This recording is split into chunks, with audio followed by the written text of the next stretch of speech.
Paula D'Ambrosio nos trae un tema que es común a muchos: cuidar a los que cuidan. ¿Qué hacer con aquellos familiares? Muchas veces se nos enferma un familiar o tiene un problema crónico y nos hacemos cargo, otro familiar, otro ser querido, de esa persona. Y la pregunta es, a pesar de que es un acto de amor enorme, ¿cómo cuidar al que cuida, Paula? Y lo estábamos hablando recién, ¿no? En el corte. A ver, qué difícil presentar este tipo de notas cuando sabes que la información en algún momento de tu vida te atravesó. Como por ejemplo a mí. En el 2010 mi mamá se enfermó y los últimos 2 años de ella realmente me transformé en una enfermera, sin saberlo, sin quererlo y ni siquiera sin buscarlo. Pero la responsabilidad te llega, ¿no? Claro. Y vos sentís que lo podés hacer. Y en un punto lo podés hacer, pero te tenés que formar, ¿sí? El cuidador informal no significa que no esté formado profesionalmente, significa que no eligió esa profesión, no quiso ser terapeuta, médico, enfermero o asistente de terapias. Y inevitablemente es un también familiar. te provoca un desgaste importante. Desgaste físico, claro. Desgaste mental, sentirte solo también por momentos, ¿sí? Vos estás sosteniendo esa mano, estás llevando el agua a la mesa de luz, le estás alcanzando los remedios, pero en un punto vos estás solo del otro lado, ¿no? Asistiendo, compartiendo en un punto la enfermedad, aunque vos no pones el cuerpo. Pero ¿y quién te está cuidando a vos? A ver, ¿cómo te cuidás? Hay que aprender también esto, ¿no? El autocuidado. ¿Qué momentos tenés que tener para vos sí o sí? Porque son necesarios y no caer, porque sin duda sos el sostén de ese ser amado. Así que por eso hicimos este informe. Vamos a compartir, si te parece, la primera parte. Después volvemos y tomamos en cuenta algunos datos.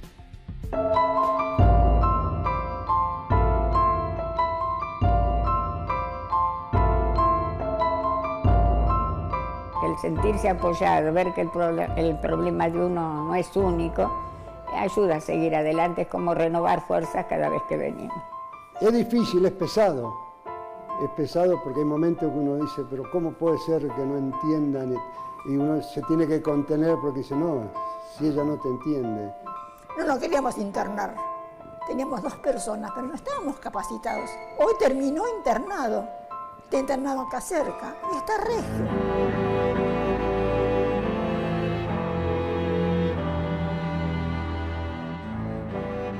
Un día le sostenés la mano y al otro lo estás cuidando,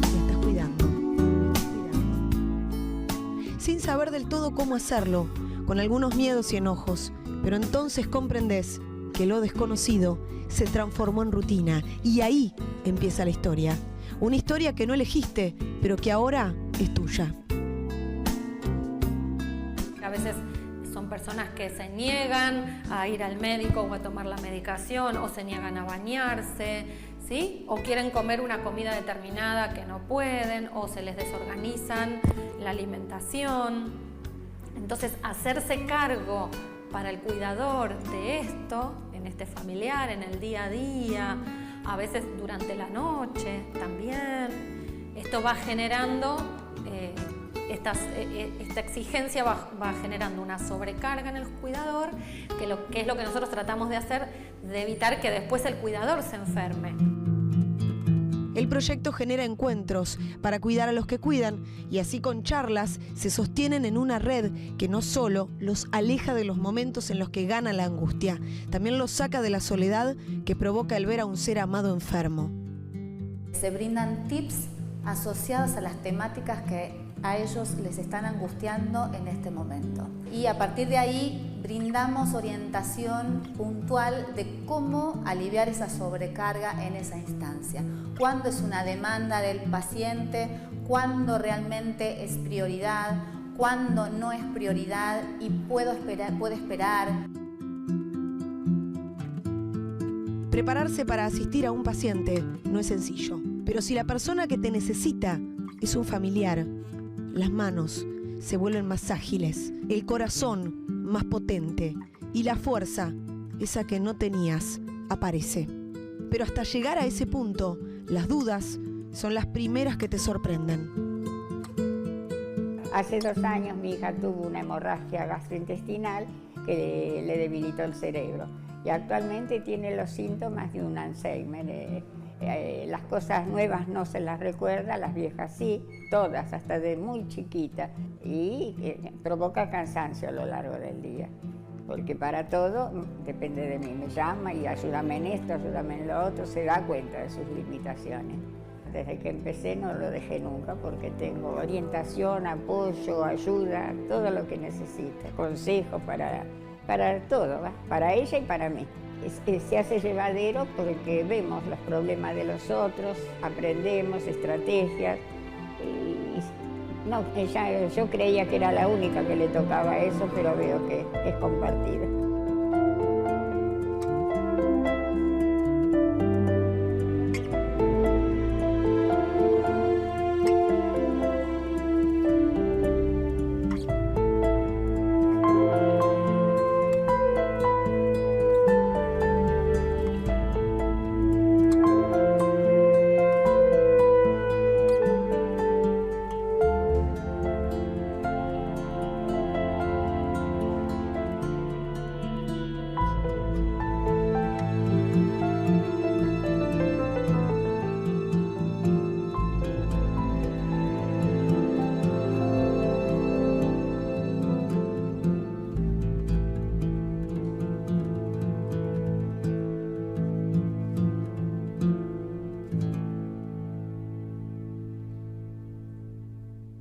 Ahí está, Paula, planteado de alguna manera, desarrollado ya un tema que genera en aquel que cuida también una fatiga emocional gigante. Y un estrés enorme, muy grande, por eso estos grupos son tan importantes. En particular, este grupo está en el Centro de Prevención y Rehabilitación de PAMI de Capital Federal. Asiste a los familiares de los pacientes de ese centro, ¿sí? Y también del Hospital César Milstein.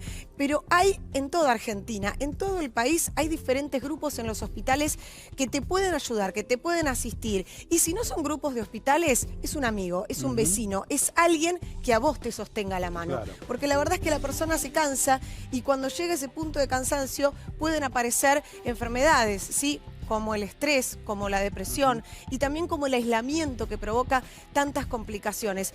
Nos preparamos para muchas cosas en la vida. Nos preparamos para ser periodistas, nos preparamos para tratar de progresar, nos preparamos para estudiar, para seguir una carrera, para recibirnos, quizás para mudarnos, para independizarnos. No nos preparamos para cuidar a un familiar que está atravesando una situación complicada y extrema en muchos casos. Por eso el pedir ayuda es sin duda la clave. Y hay un porcentaje, Ari... Dijiste algo muy importante, pedir ayuda. Pedir ayuda. A veces no la pedimos. No, porque creemos que la persona que está enferma es la que necesita la ayuda. Y está bien creer eso, porque la persona enferma necesita la ayuda. Pero nosotros, aunque no le pongamos el cuerpo a esa enfermedad, le estamos poniendo el corazón, el alma y la cabeza. Y eso cuesta, ¿sí? Por eso es importante el autocuidado. El 80%, tenés esos datos, claro, sí. Más del 80% de los cuidadores informales, de estos familiares, ¿sí? Son familiares directos, es decir, son hijos o es la pareja. Y entonces, en este punto me voy a detener. Más del 80% es muchísimo. ¿Por qué?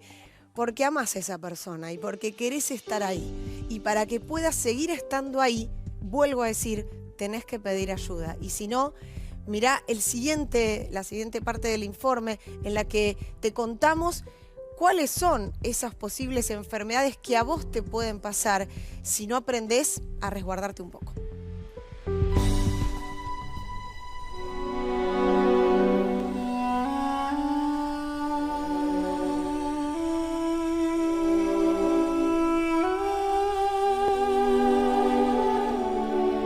Por empezar, a grosso modo, te puedo decir que trabajo más ahora que antes. ¿Viste? Ahora hago todas las cosas, las tareas de la casa.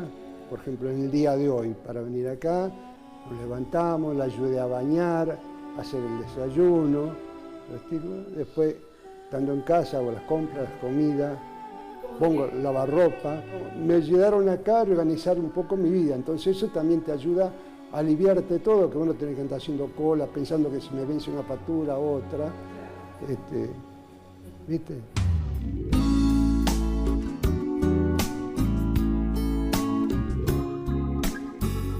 Trabajamos mucho la instancia de la culpa que genera tener que cuidarse, por ejemplo, ellos mismos, generar una pauta de alivio para ellos, un momento donde poder pensar, donde poder parar y pensarse en ese rol de cuidador. generalmente es una de las instancias donde más se juega la dificultad y donde piensan en realidad que están abandonando, y es un preconcepto. A veces me decía, ¿a qué venís si no te conoce? Pero yo sí lo conozco a él. Y yo siento necesidad hasta que Dios lo lleve, si no me lleva a mí antes, de estar con él. Vos le tocas la mano, lo acaricias y él te sigue con los ojitos. No sé cómo será el proceso de su cerebro. Ni los mismos médicos saben, es un misterio.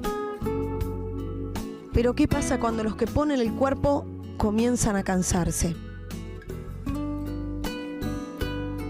Entre las patologías prevalentes asociadas a la sobrecarga en el cuidado se encuentran justamente la depresión como una de las problemáticas más severas y otros síntomas más psicofísicos, casos que manifiestan algún cuadro más grave como un ACV, instancias donde se lleva esta angustia a tal nivel que se lleva al cuerpo. Sobre todo yo lo que diría a los cuidadores informales, que es muy necesario que si realmente desea continuar cuidando a ese familiar, a esa persona amada, es muy importante empezar con su autocuidado como primera instancia.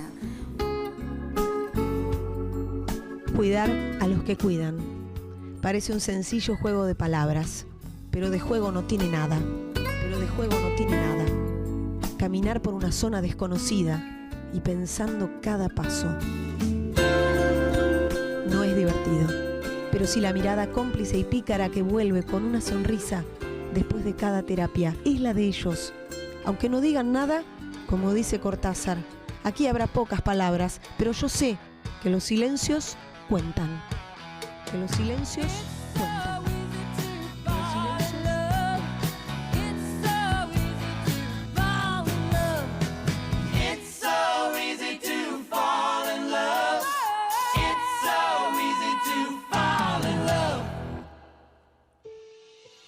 Cuanto más te cuides, cuanto más te dejes cuidar, mejor vas a cuidar al otro, ¿no?